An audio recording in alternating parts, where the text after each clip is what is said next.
سندھ کے علاقے میں ایک بزرگ تھے جن کا لقب تھا رسول نما،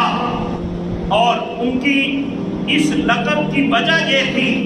کہ جو بندہ ان کے پاس مرید ہونے کے لیے آتا، ان کی خدمت میں حاضر ہوتا، آپ اسے وظیفہ بتاتے، کوئی ذمہ کام دیتے، اس کے کرنے کے بعد اس آنے والے کو رسول اللہ صلی اللہ علیہ وسلم کی زیارت کرا دیتے تھے۔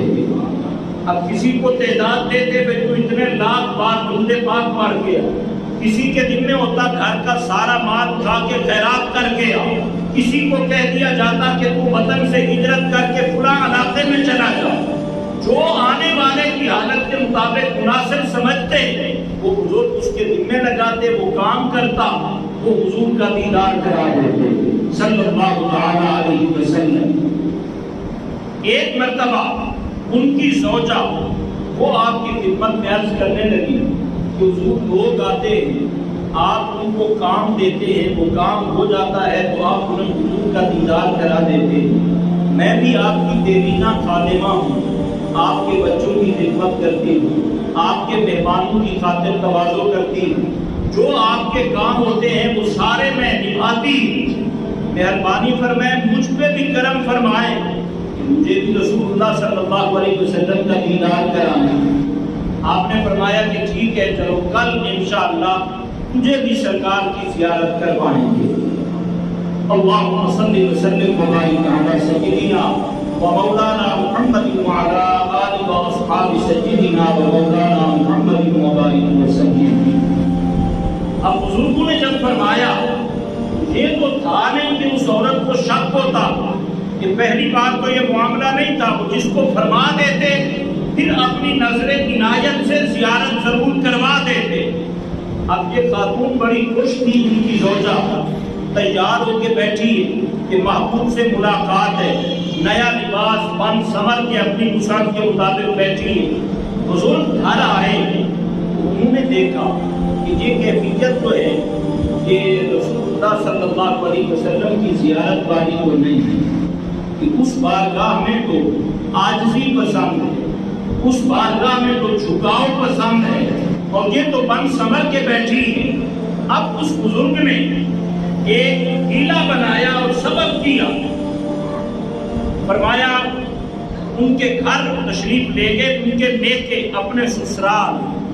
اور جا کر ان کے بھائیوں سے کہا کہ میرے گھر آؤ اور اپنی بہن کی کیفیت دیکھو کہ وہ بن سمر کے بیٹھی ہے اس عمر میں اور کہتی ہے کہ میں نے محبوب سے ملنا۔ جھوٹ بھی نہیں تھا اور سبب بھی بزرگ نے بنوانا تھا، وعدہ کیا تھا کہ انہیں حضور کی زیارت کرواؤں گا۔ جب ان کے بھائی آئے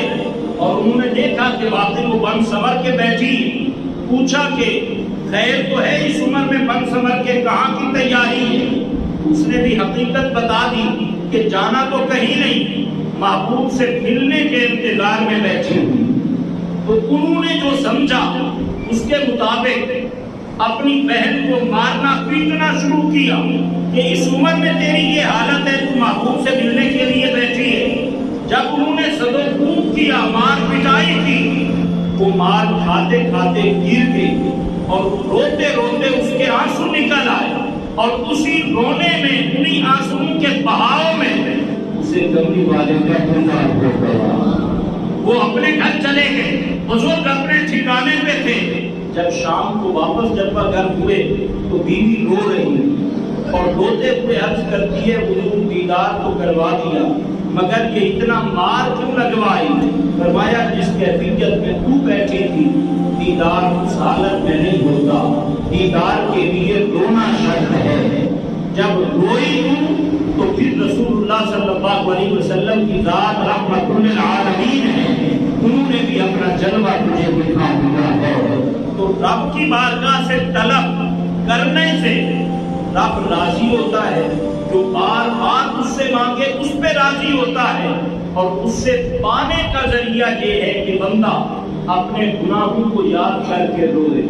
جب آنسو بہتے ہیں حضور فرماتے ہیں کہ رب کو منانے کا طریقہ بندے کو چاہیے کہ چھوٹے بچوں سے سیکھ لے کہ جب یہ ماں باپ سے کوئی چیز مانگتے ہیں اگر وہ نہ دینا چاہیں تو بچے کا آخری حربہ یہ ہوتا لیجیے رو پڑتا ہے. جب بچہ روتا ہے ماں باپ اس کے رونے کو گوارا نہیں کرتے, اسے اس کی طلب کی ہوئی چیز دے دیتے ہیں. فرمایا ماں باپ کے دلوں میں جو محبت ہے اس محبت کا خالق تو رب ہے, اور رب کو بندے سے جو محبت ہے اس محبت کو لفظوں میں بیان نہیں کیا جا سکتا. فرمایا اگر یہی رونا